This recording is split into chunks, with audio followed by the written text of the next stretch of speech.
Asante sana ndugu yangu County Commissioner, wana Mombasa, wakuu wa usalama, wanasiasa, wafanyikazi wa county waliotumbuisha sisi. Mambo mkongangari mkongangari kinoma.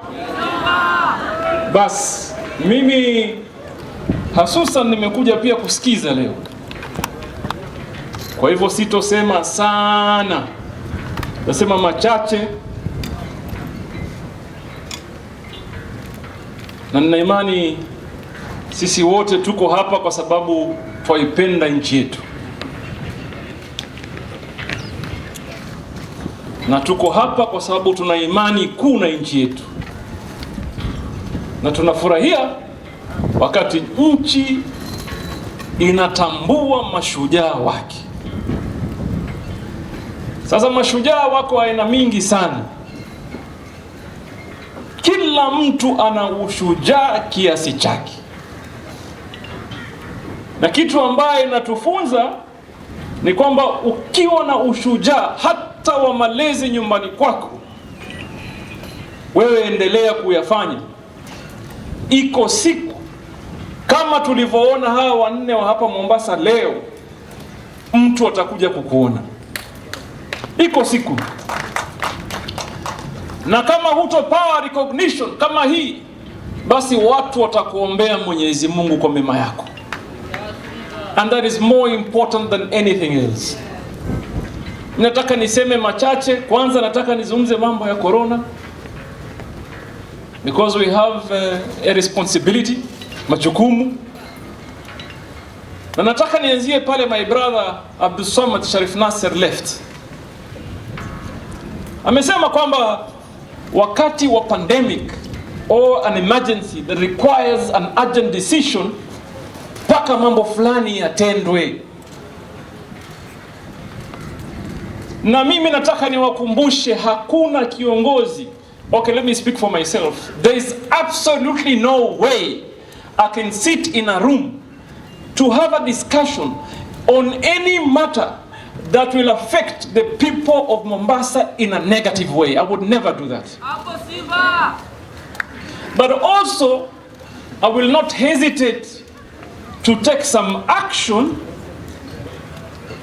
when I want to protect the people of Mombasa. So mazungumzo ni mengi, somebody can speak a lot. And I was just telling Abdul Samad, don't listen to what people say. There's a reason as to why you are the leader and not them. There's a reason. And as a leader, it is not always you will be celebrated for what you say. Sometimes you will be criticized.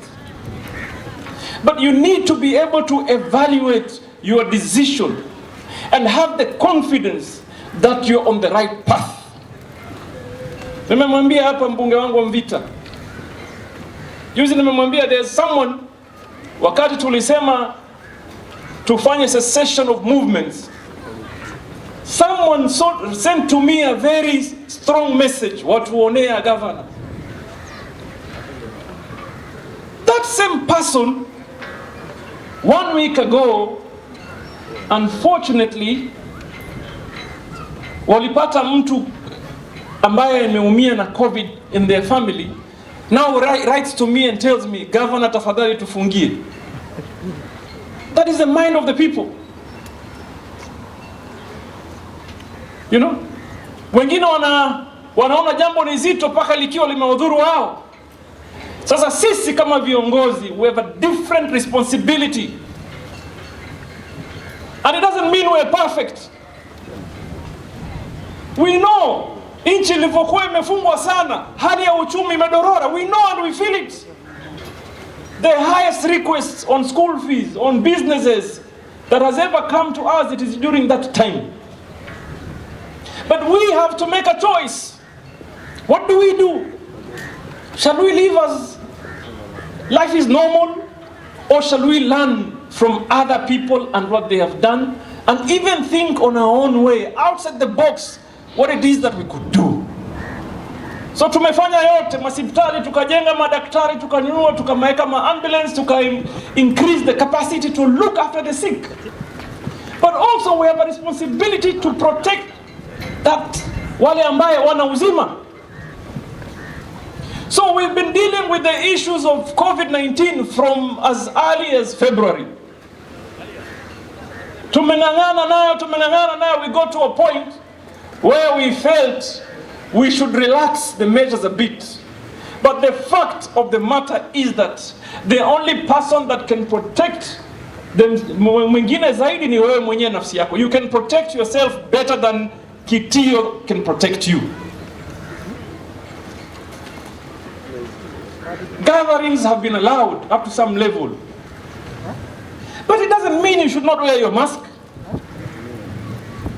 Some people were saying, Governor came to Mama Ngina. I came and I danced, but I was wearing a mask. And I was having a sanitizer. And if there's music again, I will dance again. If you hate it, bust. If you hate it, bust. And it clearly shows you that you can't dance. I can. So don't criticize, or creating meaningless issues.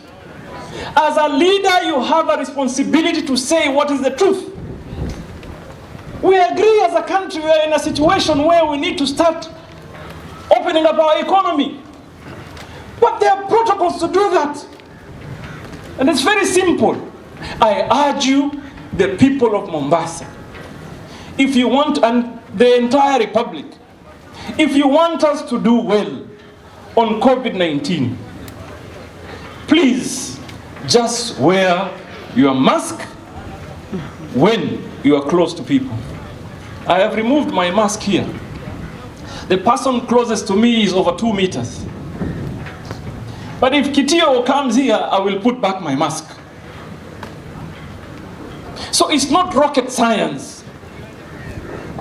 And no country wants to see people covering their faces. It is only that we don't have a choice. We don't have a choice. So I appeal to all of us, as we call for more opening of the country, we also remind ourselves that there are protocols that we've been given. If they are put to use, then we will be safe. Sijui kama tuko pamoja jamani. Tuvaeni tu barakoa, tuoshe mikono, ili tuokoe maisha ya watu ambaye tunawapenda. Watu wengi walikuwa wanaona COVID is on the periphery. People are believing that COVID is so far off from them. People believed that. Some of them, until they were affected in their own families, is when they started to believe that COVID is a reality. Mimi naelewa kila mtu ana mapenzi size yake. Unaona, mfano ni kama hii size hapa. Kila mtu alokuja hapa ametafuta kiti, akatafuta kivuli.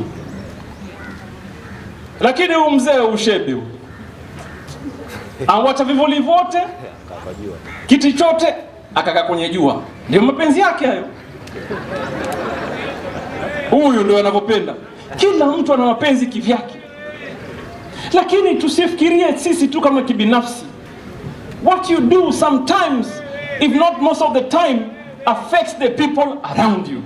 Sijui kama tuko pamoja paka hapo.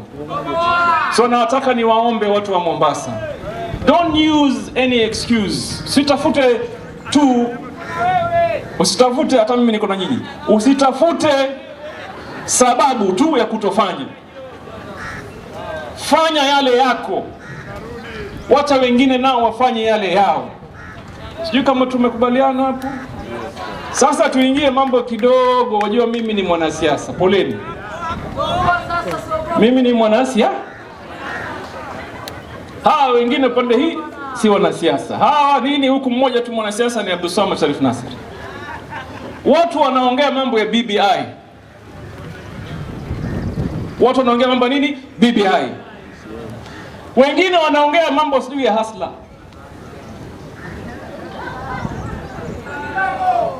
Mimi nataka niwaambie wa Kenya, don't you ever imagine that politics is just a joke. count. Politics is about our lives and the lives of our children and our children's children and the future of this country. Hate me or like me, I'm going to tell you the truth. We will not allow this country to be polarized na siasa za upuzi. Why I identify with BBI is because I want to see a united country. I don't have to have considerations of my tribe or my religion to want to be in leadership.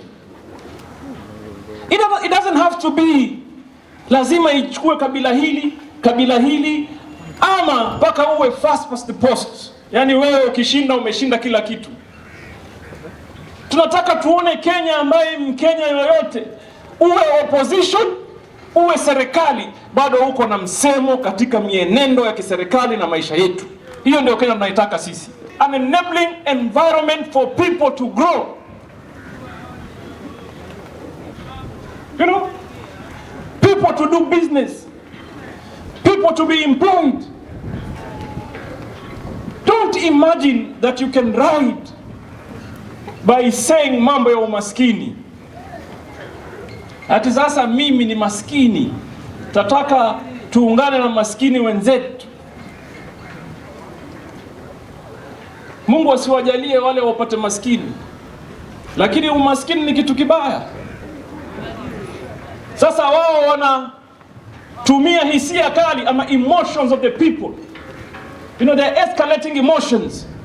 That nyinyi maskini wenzetu kiasi gani wakati wao kitembea wanatembea na helikopta 5. Maskini wenzetu vipi? You tell me. Kama kuna maskini amepromisiwa prime minister huko. Yuko? Ni wao tu wamejipanga. Ni wao wamejipanga. And you think this country will be run by wheelbarrows, my friend? Kenya will not be run by wheelbarrows. Kenya will be run by equality, equity, government that is responsive to the demands of the people, the needs of the people, government that is pro-people, supports people, and ensure people do grow. My friend, watu lazima waheshimiane. Haiwezekani mimi mwanajua alikuwa niko hivi nikiangalia hivi serikali iko hivi, but the moment my party leader Raila Amolo Odinga and Uhuru Kenyatta said they want to unite the country, all of us have a responsibility to ensure we speak the same language, my friend.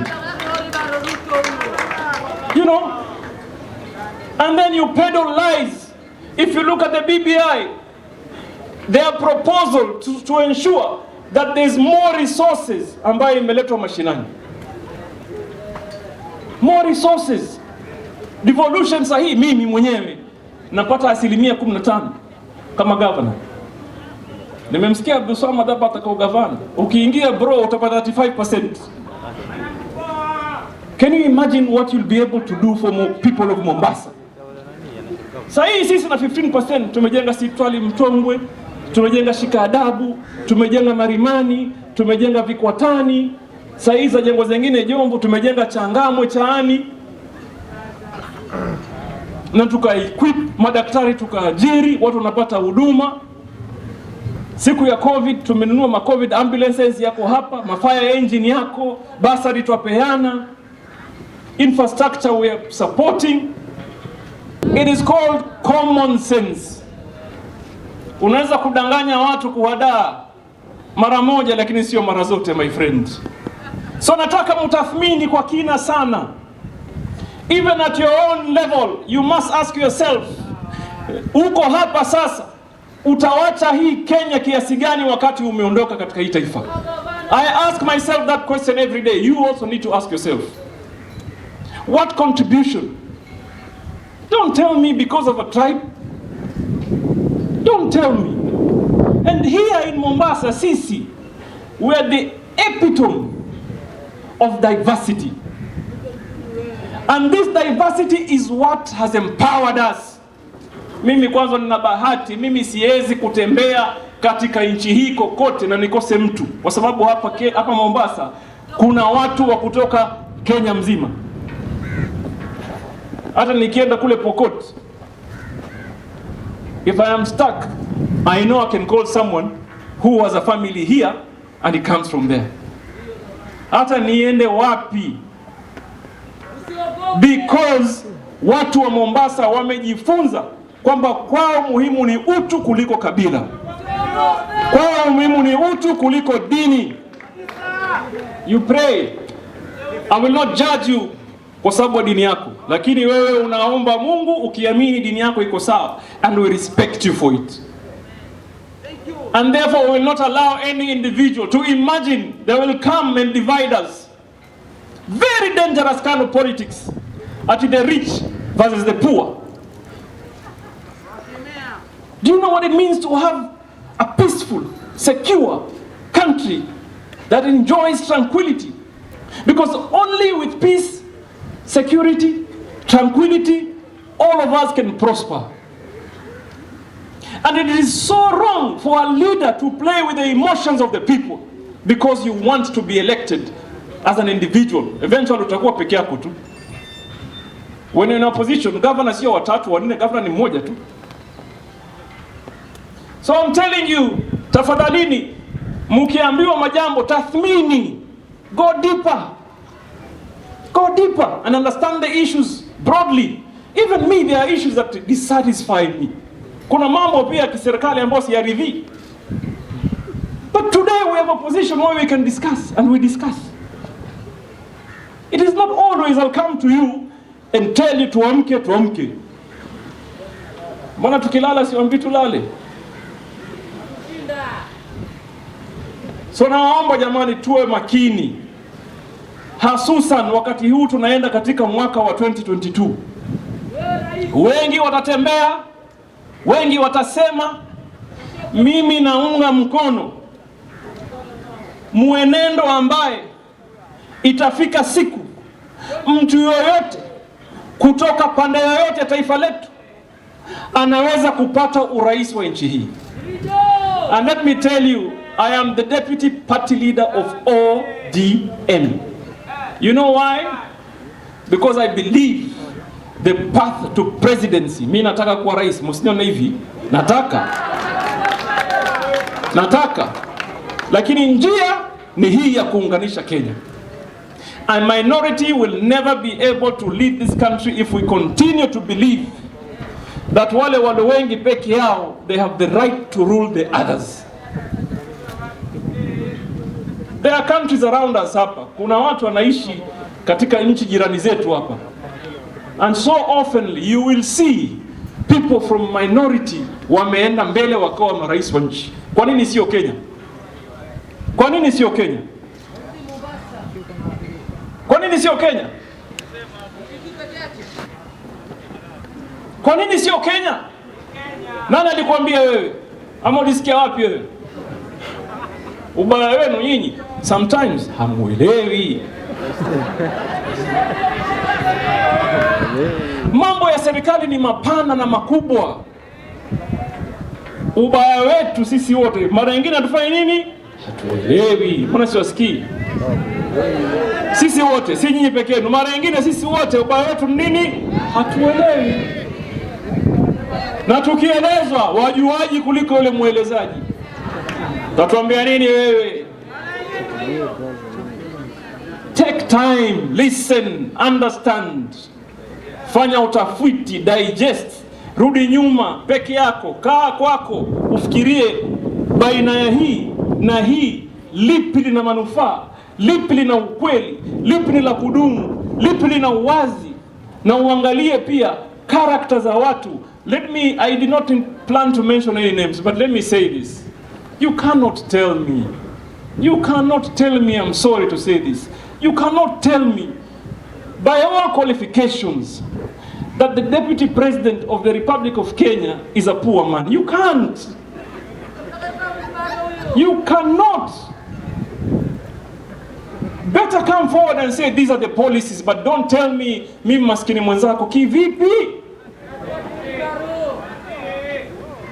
So nyinyi mtathmini, msiachukulie mepesi my friend. You can be easily swayed emotionally, wabebwa na hisia kali. Lakini facts of the matters may be different. So tathmini wewe mwenyewe, mimi sina haja kukwambia my friend. Mimi sina haja nini? Kukwambia. Akili kichwani. Akili kichani mwako. Mimi sisumbuli na nani? Mimi sisumbuli. Wakiniangalia mimi ni mtu kusumbuliwa, mimi sisumbuli. Mimi nasumbua my friend. Na ikizidi nitasumbua zaidi. Sumbua kweli kweli Sheikh. Nisumbua mpaka wajue kweli kweli. Ama namna gani? Sikusumbua tu. Hapa ndio kwao. Kusumbua tu. Hapa ndio headquarter. Ama namna gani? Si namna hiyo? Kusumbua kwao hapa. Wenda kwa kusumbua kwenyewe ni hapa. Lakini tusumbua kwa ukweli. Ama si namna hiyo? Tusumbua kwa kweli. It is a true story Abdul Samad yasema.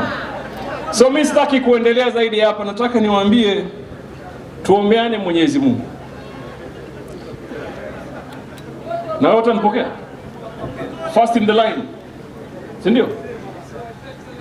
Nataka niwaambie tuombeane Mwenyezi Mungu, tuombee taifa letu Mungu, na tuombee Mungu viongozi ambaye wametupa mwelekeo wa kueleweka. Na tulinde hisia kali na siasa za hisia kali. Kwa hayo mengi nataka niwaambie happy Mashujaa Day. Mungu awabariki, awape furaha, awape fanaka, awape kila laheri. Wale vijana ambao wanasumbuka na mabibi, Mungu awapatie mabibi. Wale mabibi vijana ambao hawana mabwana, Mungu awapatie mabwana. Nimeona hii function nimeenda paka lunch. Tutaongea kimpango. Ukiongea hapo watu watashtuka. Relax. So Abdul Samad kama mbunge wetu, tunashukuru pia kukua katika consistency yako hii. I see you're the only one that came. I'm sure the other politicians have gone to Kisii, but because it has been hosted in your constituency, tunafurahi kwamba umekuja na tukuombea Mungu. Ambitions zako tuziona. Hawa ndio wenye kura. Hawa ndio nini? Yataka nini huyu? Yataka nini huyu? Yataka nini masiski? Na mwenye kura ni nani? Na uamuzi wenu ni nini? Mungu awabariki.